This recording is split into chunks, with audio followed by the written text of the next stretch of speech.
Welcome to another episode of The Brand Called You, a podcast and podcast show that brings you leadership lessons, knowledge, experience, and wisdom from thousands of successful individuals from around the world.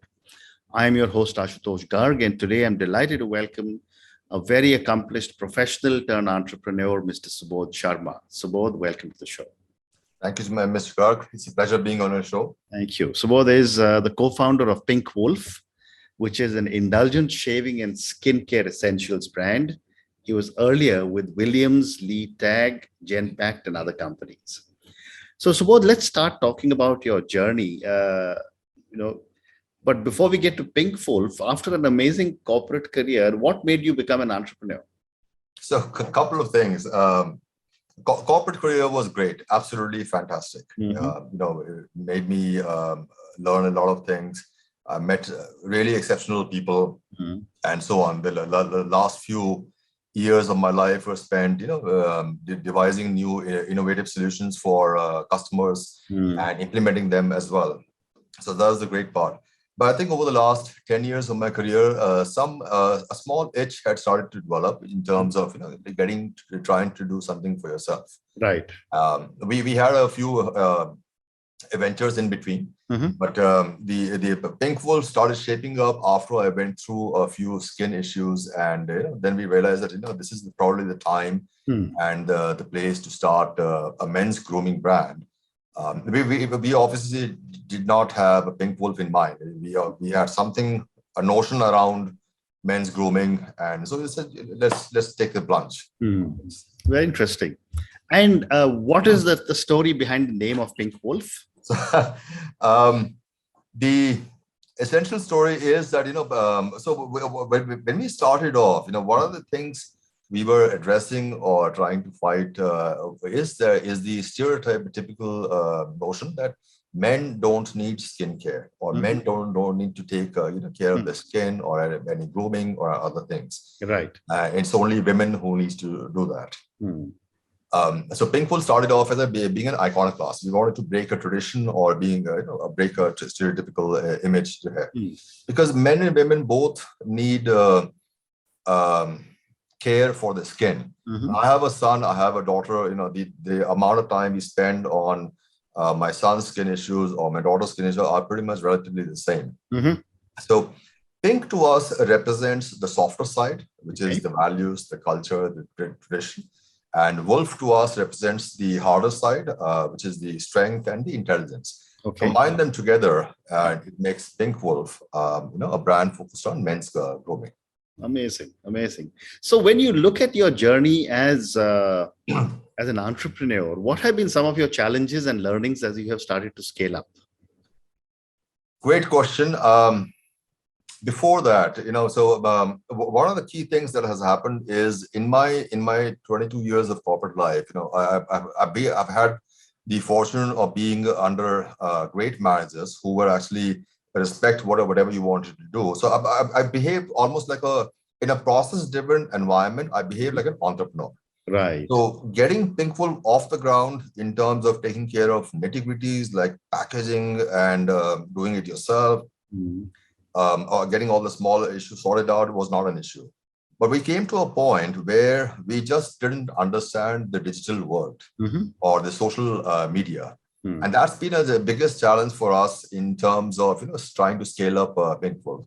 So we've been able to bring about huge improvements in cutting down the labor input and making it much more automated. Cutting down a lot of non-essential steps and making them much more productive. Cutting down the lead time, increasing the throughput time, everything. But the digital world continues to remain a challenge for us in order to scale up. Very interesting. So, you mentioned a few minutes back how important men are beginning to realize the need for grooming. Right. From a simple little shave and a haircut, which is what I was used to do when I was growing up, to what you are referring to today, what is changing? The biggest change, so if you look at the annals of history, you'll find that the kings and the queens and other princes, etc., they used to dress up. So that's the first thing. So grooming to us is not about just grooming of face and body and hair and skin and other things. It's the whole appearance. Why do we say that? Because good grooming habits or practices needs to has a direct relation with confidence and self-esteem. Okay. That's the reason why women take a lot of time to dress up, because it's the confidence that emanate. They don't apply makeup for others; they apply it for themselves. The same thing we feel is true for men as well. If you look at the early 50s, 60s, 70s arena, a lot of our heroes used to be dressed up. They used to take pains to dress up. Even the villains, right? But then thereafter came a slight downward decline in terms of appearance, lifestyle, etc.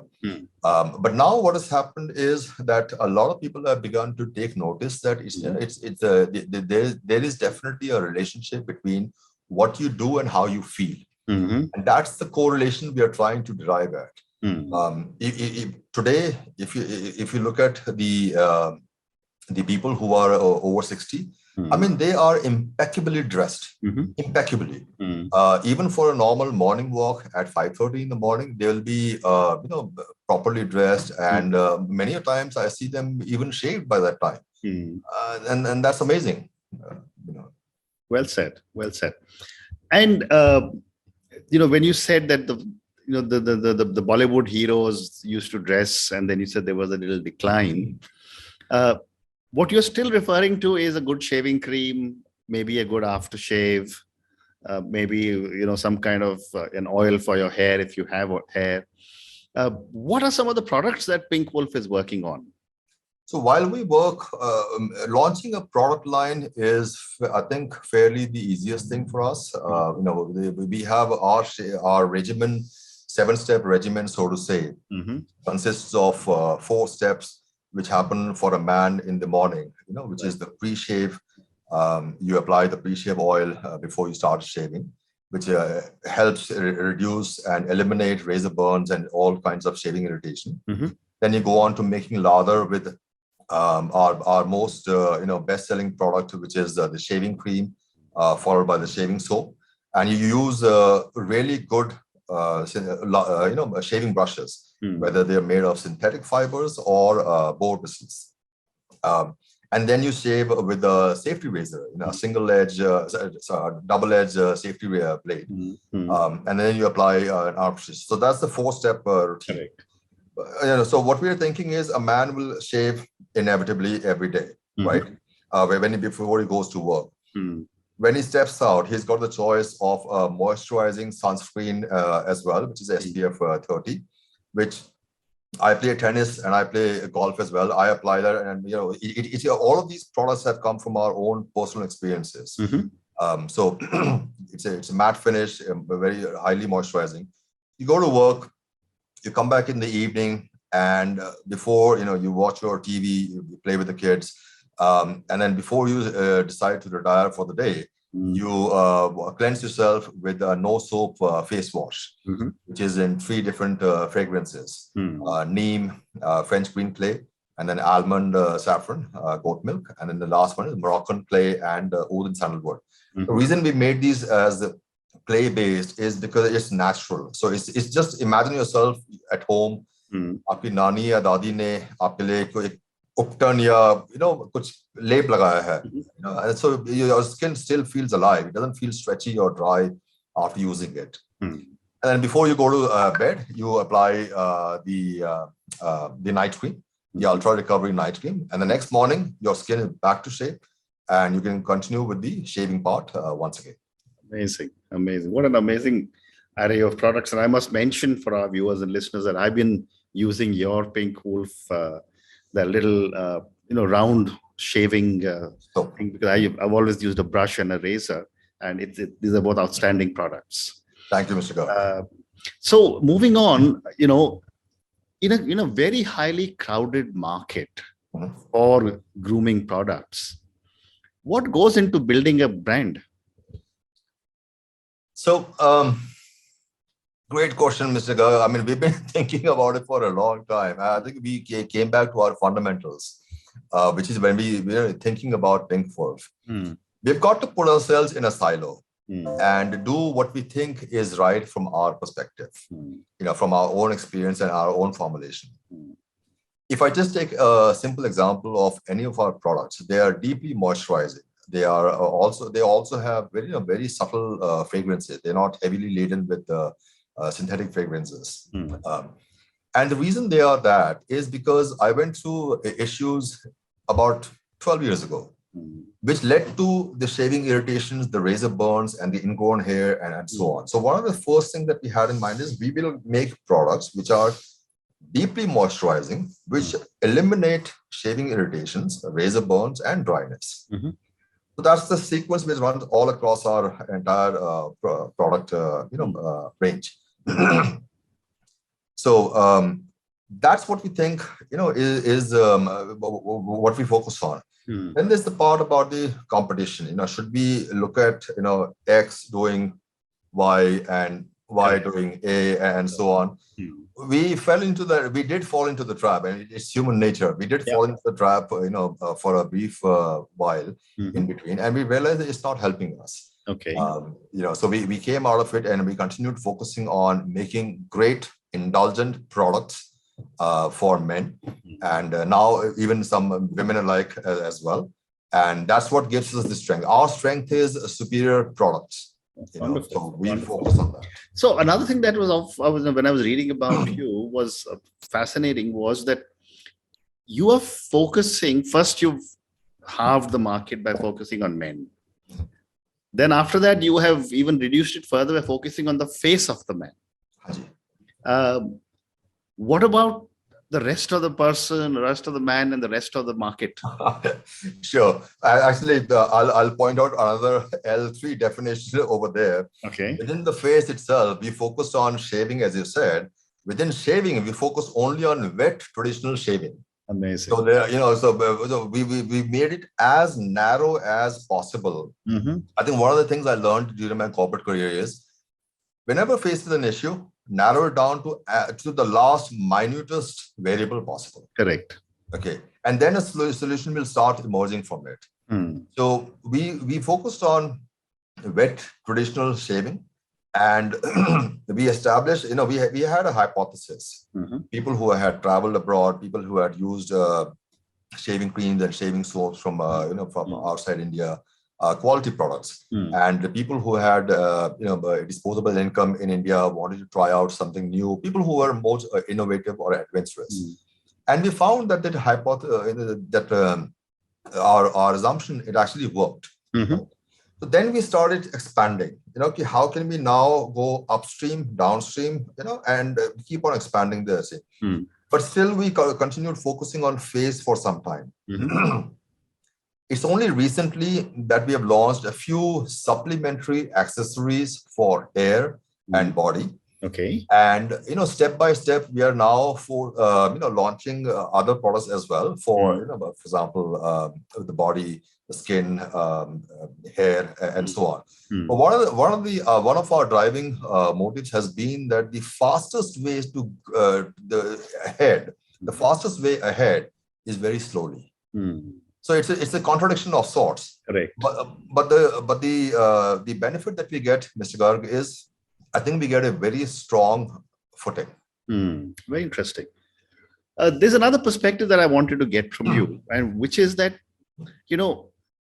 you did talk about potentially your consumers, or your customers who are 50, 60, 70 years old. There is a very large young community of men, and they seem to be focused right now on only the beards. How are you handling this change in the segmentation of your market? So we did think about introducing beard products as well. Again, one of those things, human nature, we get inspired or carried away by what the competition is doing. But we stopped right there and then. because we wanted to focus on shaving. Okay. So if you look at the shaving market itself, it is highly fragmented. It is high, it has a lot of mass products, but it does not have the superior quality products or the premium products. And the ones that are premium are too premium.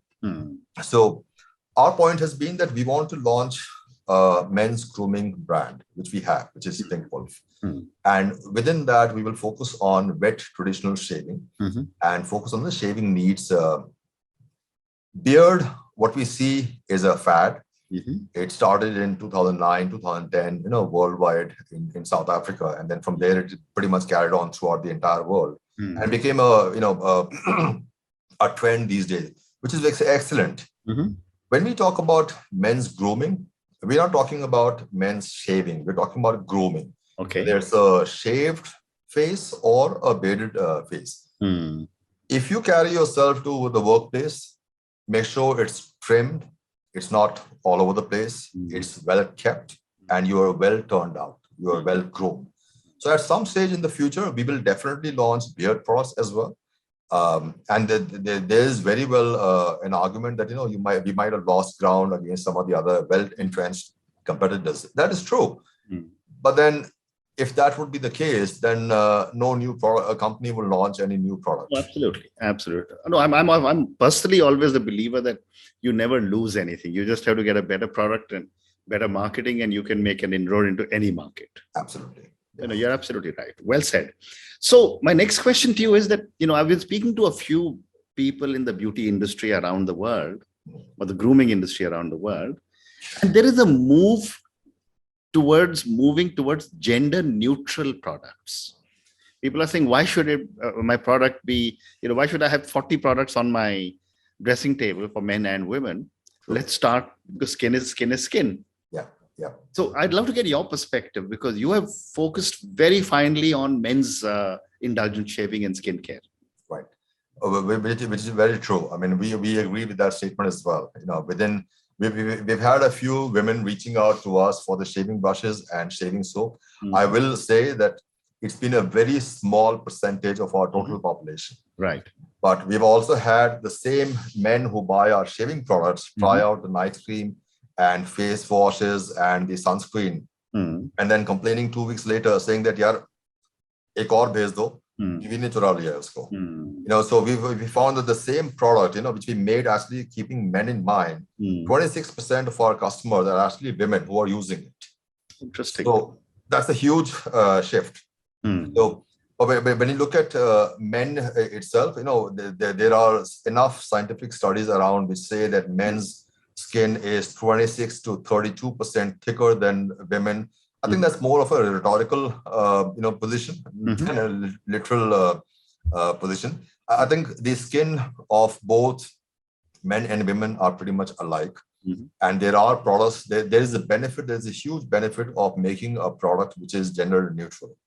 We also, in some of the new ranges, we found that men order, but women use. And then we also found that women specifically order that for themselves, and men also use, and then men come back to us for the shaving products.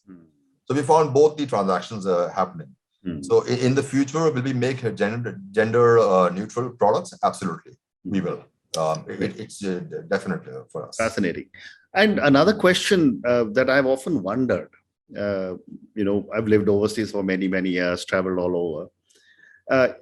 Why is it that an aftershave lotion is still not so commonly used in our country? And whether you are looking at launching something?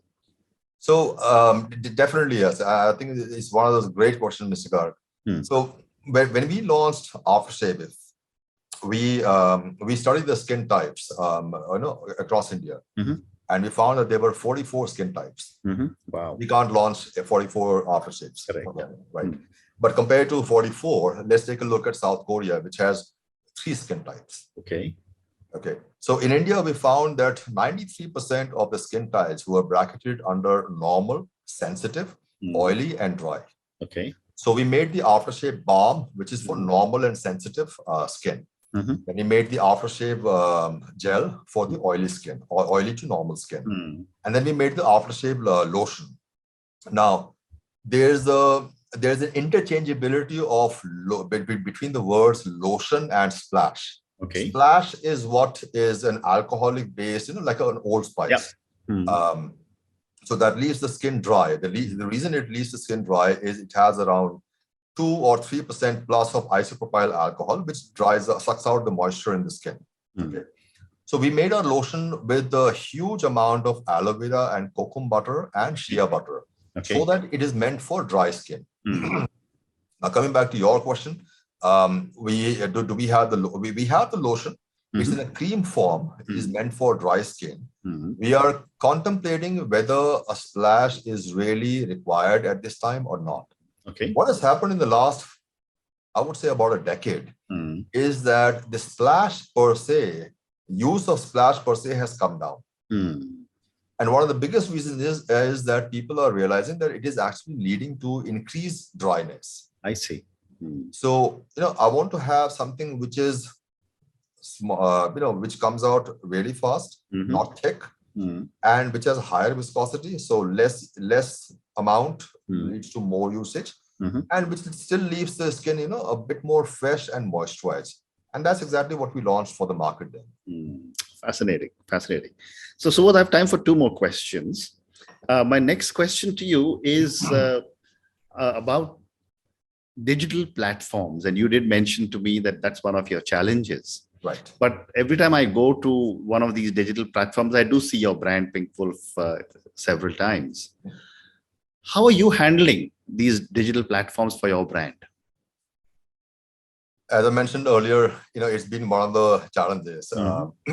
So my wife and I, we've gone through a couple of digital courses and tried X, Y, and Z. One of the thing that's been consistent with us has been that we have continued trying different things. Okay. The thing that's not been consistent or hasn't gone well for us is that we haven't really tied it to the central messaging of PinkWoolf. Okay. And that's what we are now fixing. So in the next, I would say 2 to 3 months, you'll see a much better cohesive message coming out from PinkWoolf that talks about, and so there'll be right now, what you can say is, agar ek train ka dibba hai, so there are some of the compartments are in a bit of a off track kind of thing. But I'm pretty sure that you will see a concerted effort, a cohesive message going out, which talks about the positioning, the what do we stand for, and how our products are focus. What do they focus on? Is going to come out very clearly on the digital space. Very interesting. And my last question to you, Subodh, and this is for the many people who will listen to our conversation. What would you say are 3 lessons you want our viewers and listeners to take away from our conversation?